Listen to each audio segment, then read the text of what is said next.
Bharatiya Janata party के पास बहुमत है या फिर कि नहीं, ये बिना जाने राष्ट्रपति द्रौपदी मुर्मू ने नरेंद्र मोदी को तीसरी बार प्रधानमंत्री पद की शपथ दिलवाकर बड़ी चूक कर दी।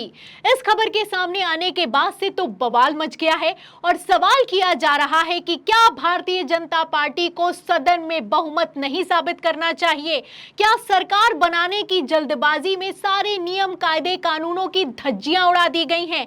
क्या संसदीय परंपराओं का मजाक बनाया जा रहा है? और ये सवाल इसलिए किया जा रहा है क्योंकि पूर्व राष्ट्रपति के.आर. नारायण के विशेष अधिकारी एस.एन. साहू ने बड़ा खुलासा किया है और जब से ये खुलासा हुआ है उसके बाद से तो सदन के सत्र के ठीक पहले बवाल खड़ा हो गया है। तो क्या खुलासा किया गया है? खबर आप देखिए द वायर की। देखिए इसमें लिखा हुआ है कि राष्ट्रपति मुर्मू ने मोदी को सरकार बनाने के लिए कहने में परंपरा के विरुद्ध क्यों कदम उठाया है? तो क्यों परंपरा के विरुद्ध कदम उठाया गया है? क्यों संसदीय परंपराओं का मजाक बनाया जा रहा है? ये बिना जाने कि एनडीए के पास बहुमत है या फिर कि नहीं, आखिर क्यों नरेंद्र मोदी को तीसरी बार प्रधानमंत्री पद की शपथ दिला दी गई है? तो ऐसा क्या हो गया है जो कि पहले कभी नहीं हुआ? पहले इस खबर को ध्यान से सुनिए, फिर इसके बाद मैं आपको बताती हूं कि सदन के सत्र के ठीक पहले किस तरीके से मोदी सरकार बुरी तरीके से फंस गई है। खबर के अंदर देखिए इसमें लिखा हुआ है कि यह समय परीक्षित परंपरा का उपहास है जिसके पीछे कानून की ताकत है कि नरेंद्र मोदी को भारत के प्रधानमंत्री के रूप में शपथ दिला दी गई, जबकि 240 नवनिर्वाचित भारतीय जनता पार्टी के सांसदों ने उन्हें अपना नेता नहीं चुना था और राष्ट्रपति द्रौपदी मुर्मू ने उन्हें निर्धारित समय सीमा के भीतर विश्वास मत हासिल करने के लिए नहीं कहा था। तो रूल कायदे से कहता है कि जब भी कोई पार्टी सरकार बनाने वाली होती है तो पहले वो अपनी पार्टी के सांसदों के साथ मीटिंग करती है। जैसे कि भारतीय जनता पार्टी सरकार बनाने के लिए जा रही है तो कायदे से तो नरेंद्र मोदी को पहले अपने 240 सांसदों के साथ मीटिंग करनी चाहिए थी। इस मीटिंग में पहले उन्हें नेता चुना जाता, उसके बाद एनडीए के घटक दलों की मीटिंग होती, उसके बाद नरेंद्र मोदी को संसदीय दल का नेता चुना जाता। लेकिन इस रूल को बायकॉट कर दिया गया। आपको बता दें, डायरेक्ट एनडीए के घटक दलों की मीटिंग हुई है और संसदीय दल का नेता प्रधानमंत्री नरेंद्र मोदी को चुन लिया गया, जिसके बाद राष्ट्रपति को ज्ञापन सौंप दिया गया। इसी पर सवाल खड़ा किया गया है कि आखिर क्यों संसदीय परंपराओं का मजाक उड़ाया जा रहा है? जब पहले भारतीय जनता पार्टी को अपने सांसदों के साथ मीटिंग करना जरूरी था तो आखिर ये मीटिंग क्यों नहीं हुई है? और इसी पर सवाल खड़ा करते हुए एस.एन. साहू ने मोदी सरकार पर बड़े आरोप लगाए हैं। देखिए खबर में आगे जो लिखा है वो बेहद चौंकाने वाला है, इसलिए बेहद ध्यान से सुनिएगा। देखिए इसमें लिखा हुआ है कि मुर्मू ने मोदी को एनडीए का नेता चुने जाने के बाद सरकार बनाने और प्रधानमंत्री पद की शपथ लेने के लिए आमंत्रित किया। एनडीए में भाजपा 240 लोकसभा सीटों के साथ प्रमुख पार्टी है जो 272 के बहुमत के आंकड़े से दूर है, लेकिन एनडीए की 293 सीटों की संख्या, जिसमें उस गठबंधन के दलों द्वारा जीती गई सभी सीटें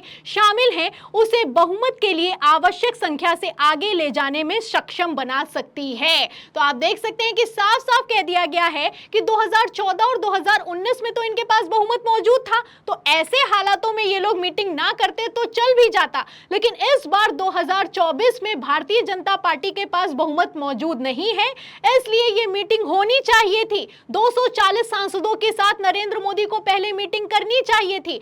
आखिर ये मीटिंग क्यों नहीं की गई? देखिए 2014 में ये मीटिंग हुई थी और इस मीटिंग में क्या हुआ था ये भी इसमें लिखा है। देखिए इसमें लिखा भी है कि मुर्मू को मोदी को निमंत्रण देने से पहले ये पता कर लेना चाहिए था कि क्या उन्हें एनडीए का नेता चुना जाने के अलावा भाजपा सांसदों ने भी अपना नेता चुना है। तो आखिर क्यों राष्ट्रपति ने ये पता नहीं किया जबकि 2014 में पता किया गया था? देखिए इसमें लिखा भी है कि जिस तरह से पहली बार 20 मई 2014 को पुराने संसद भवन के सेंट्रल हॉल में भाजपा संसदीय दल ने ऐसा किया था, तो पहले तो ऐसा हुआ था। आपको बता दें कि पिछली बार 2014 की अगर बात की जाए तो लाल कृष्ण आडवाणी ने पहले आवेदन को आगे बढ़ाया, उसके बाद नितिन गडकरी, सुषमा स्वराज सबने इसका समर्थन किया, लेकिन 2024 में आखिर ऐसा क्यों नहीं किया गया? और ये जब संसदीय परंपरा का अहम हिस्सा है तो इसे क्यों नहीं किया गया? सबसे बड़ा सवाल तो यही खड़ा होता है। अब इसी पर जो पूर्व राष्ट्रपति के.आर. नारायण के विशेष अधिकारी हैं, उनका कहना है कि ये तो समझ से परे है जो कि 2024 में चल रहा है, ऐसा तो बिल्कुल नहीं होना चाहिए। देखिए इसमें खबर में लिखा भी है वायर में आगे कि यह समझ से परे है कि 2014 में भाजपा संसदीय दल द्वारा मोदी को अपना नेता चुनने के उदाहरण को 2024 में क्यों छोड़ दिया गया? तो 2024 में सारे के सारे नियम, कायदे, कानूनों की धज्जियां उड़ाई जा रही हैं और वो भी सरेआम उड़ाई जा रही हैं। इसी को लेकर एसएन साहू ने सवाल खड़ा किया है और सवाल खड़ा करते हुए उनका कहना है कि ये ऐसा रूल है जो कि अनिवार्य है और इसको बायकॉट नहीं किया जा सकता है, लेकिन फिर भी मोदी सरकार ने सरकार बनाने की जल्दबाजी में सारे नियम, कायदे, कानून ताक पर रख दिए हैं। देखिए खबर में लिखा भी है, एक एक पॉइंट उन्होंने लिखा है कि किस तरीके से 2024 लोकसभा चुनाव में खेला हो रहा है। देखिए इसमें लिखा है कि राष्ट्रपति द्वारा प्रधानमंत्री के रूप में शपथ लेकर सरकार बनाने के लिए आमंत्रित किए गए किसी व्यक्ति को उस पार्टी के नवनिर्वाचित लोकसभा सांसदों से मिलकर बने संसदीय दल के नेता चुने जाने की प्रक्रिया से गुजरना ही पड़ता है। आगे लिखा है कि यह सरकार के गठन से जुड़ी एक स्पष्ट अनिवार्यता है जो हमारे गणतंत्र की ताकत और महिमा का एक महत्वपूर्ण घटक है। तो गणतंत्र की ये ताकत है और एक महत्वपूर्ण घटक होने के साथ अनिवार्य है। इससे तो प्रधानमंत्री जो भी बनने वाला है उसको गुजरना ही पड़ता है, लेकिन 2024 में इस रूल को बायकॉट कर दिया गया। आपने लगातार खबरें देखी होंगी कि एनडीए की संसदीय दल की मीटिंग हुई, उसके बाद प्रस्ताव पेश कर दिया गया। खबरें भी निकलकर सामने आई कि एनडीए की बैठक में नरेंद्र मोदी को चुना गया संसदीय दल का नेता आडवाणी जोशी से मिले मोदी।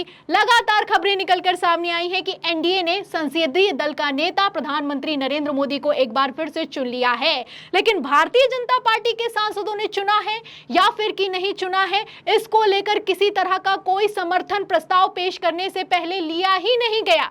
खबर भी मौजूद है कि किस तरीके से संसदीय दल की बैठक के बाद प्रधानमंत्री नरेंद्र मोदी ने 3 बजे राष्ट्रपति द्रौपदी मुर्मू से उसी दिन मुलाकात की है। देखिए खबर में भास्कर की लिखा भी हुआ है कि नरेंद्र मोदी को शुक्रवार 7 जून को नेशनल डेमोक्रेटिक अलायंस की संसदीय दल का लगातार तीसरी बार नेता चुना गया। पुराने संसद के सेंट्रल हॉल में 11 बजे शुरू हुई मीटिंग में एनडीए के 13 दलों के नेता शामिल हुए। इसमें आगे लिखा है कि बैठक में एनडीए के सभी 293 सांसद, राज्यसभा सांसद और सभी राज्यों के मुख्यमंत्री और डिप्टी सीएम मौजूद थे। इसके बाद एनडीए ने दोपहर 3 बजे सरकार बनाने का दावा पेश किया। गठबंधन के नेताओं ने राष्ट्रपति द्रौपदी मुर्मू को समर्थन पत्र सौंप दिया। तो आप देख सकते हैं, ध्यान से समझेंगे तो किस तरीके से खेला चल रहा है, अपने आप में बड़ी समझने वाली बात है और ये बहुत बड़ा खुलासा है, बहुत बड़ी खबर है। लेकिन गोदी मीडिया इस खबर को आपको नहीं दिखाएगा कि किस तरीके से संसदीय परंपराओं का मजाक बनाया जा रहा है, किस तरीके से जब बहुमत नहीं मिला है तो मोदी सरकार खेला करने पर उतारू हो गई है। क्योंकि मैं आपको बता दूं कि ये जो मीटिंग है भारतीय जनता पार्टी की सांसदों के साथ, ये होना जरूरी था और ऐसे हालातों में होना और भी ज्यादा जरूरी हो जाता है जब बीजेपी के पास बहुमत नहीं है। पहले ही खबर निकलकर सामने आ गई थी कि भारतीय जनता पार्टी में आपसी खींचतान मची हुई है। आरएसएस नहीं चाहती है कि नरेंद्र मोदी को तीसरी बार प्रधानमंत्री बना दिया जाए। इसको लेकर गडकरी के नाम पर मंथन किया जा रहा है, गडकरी को लेकर चर्चा की जा रही है। चर्चा ये भी निकलकर सामने आई, खबरें ये भी निकलकर सामने आई कि शिवराज सिंह चौहान को गृह मंत्री बनाया जा सकता है। लेकिन सारी की सारी चर्चाओं को दरकिनार करते हुए नरेंद्र मोदी ने बीजेपी के सांसदों की मीटिंग ही नहीं बुलाई और एनडीए के घटक दलों की मीटिंग बुलाकर खुद संसदीय दल के नेता चुन लिए गए। ऐसे हालातों में आप देख सकते हैं कि खेला कितना बड़ा चल रहा है। फिलहाल संसदीय दल की मीटिंग में साफ होता हुआ नजर आ रहा था कि इसके चलते गडकरी कितना नाराज है और उसी के साथ शिवराज सिंह चौहान भी नाराज हैं। योगी आदित्यनाथ से तो प्रधानमंत्री नरेंद्र मोदी ने नमस्कार तक नहीं किया। तो ऐसे हालातों में आप समझ सकते हैं कि बीजेपी में आपसी अंतःकलह कितनी ज्यादा रही होगी और ये पहली बार नहीं है कि संसद के रूल्स को ब्रेक किया गया है। इसी के साथ मैं आपको बता दूं कि प्रोटेम स्पीकर बनाने में भी संसदीय परंपराओं को ताक पर रख दिया गया। कायदे से मैं आपको बता दूं कि कांग्रेस के सबसे वरिष्ठ सांसद हैं के सुरेश जो कि 8 बार सांसद रह चुके हैं, उन्हें प्रोटेम स्पीकर बनाया जाना था, लेकिन भारतीय जनता पार्टी ने इस रूल को भी नहीं माना। और तो और 6 बार के सांसद रहे भर्तृहरि मेहताब जो कि बीजेपी के नेता हैं, उन्हें प्रोटेम स्पीकर बना दिया गया। अब ऐसे हालातों में सवाल ये खड़ा होता है कि क्या प्रोटेम स्पीकर इसलिए नहीं बनाया गया कांग्रेस का कि विरोध हो सकता है। जिस तरीके से रूल को ब्रेक किया जा रहा है, ऐसे हालातों में बगावत हो सकती है, और बगावत तो भारतीय जनता पार्टी अगर अपने सांसदों की मीटिंग बुलाती तो उसमें भी हो जाती, क्योंकि आरएसएस ने पहले ही कह दिया था कि प्रधानमंत्री तीसरी बार नरेंद्र मोदी को नहीं बनना चाहिए। तो नरेंद्र मोदी तो संसदीय दल के नेता चुन लिए गए हैं। ऐसे में सबसे बड़ा सवाल तो यह खड़ा होता है कि क्या भारतीय जनता पार्टी के पास बहुमत है भी या फिर कि नहीं, क्योंकि इंडिया गठबंधन ने तो कह दिया है कि इनके पास बहुमत नहीं है, हम जब चाहें तब सरकार बना सकते हैं। तो संसदीय परंपराओं के धज्जियां उड़ाई जा रही हैं। एक तरफ आप देख सकते हैं कि किस तरीके से सदन का सत्र शुरू होने वाला है, उसके ठीक पहले बड़ा खुलासा हुआ है, और ये एक बार नहीं कई बार हुआ है। एक तरफ जहां राष्ट्रपति द्रौपदी मुर्मू ने नरेंद्र मोदी या फिर यूं कहें एनडीए को सरकार बनाने के लिए आमंत्रण दे दिया, वहीं दूसरी तरफ पहली बार ऐसा हुआ कि देश की राष्ट्रपति ने अपने पद की मर्यादा न रखते हुए देश के प्रधानमंत्री जो कि बनने वाले थे उनको दही शक्कर खिलाई है। तो किस तरीके से खेल चल रहा है, किस तरीके से संसदीय परंपराओं का मजाक बनाया जा रहा है, ये तस्वीरें, ये खबरें अपने आप में साफ करती हुई नजर आ रही हैं। ऐसे हालातों में सवाल ये खड़ा होता है कि क्या भारतीय जनता पार्टी पर अब एक्शन होगा? क्या भारतीय जनता पार्टी के पास बहुमत नहीं है? क्या इसीलिए बीजेपी के सांसदों की मीटिंग नहीं बुलाई गई है? आखिर क्यों संसदीय परंपराओं का मजाक बनाया जा रहा है? इन सभी सवालों के जवाब में इस पूरी खबर पर आपकी क्या राय है, हमें कमेंट बॉक्स में जरूर लिखें। वीडियो को ज्यादा से ज्यादा शेयर करें, सब्सक्राइबर बटन दबाएं, हमारे चैनल को लाइक करें, सब्सक्राइब करें, ज्वाइन करें। फिर मिलती हूं अगली खबर के साथ, तब तक के लिए धन्यवाद।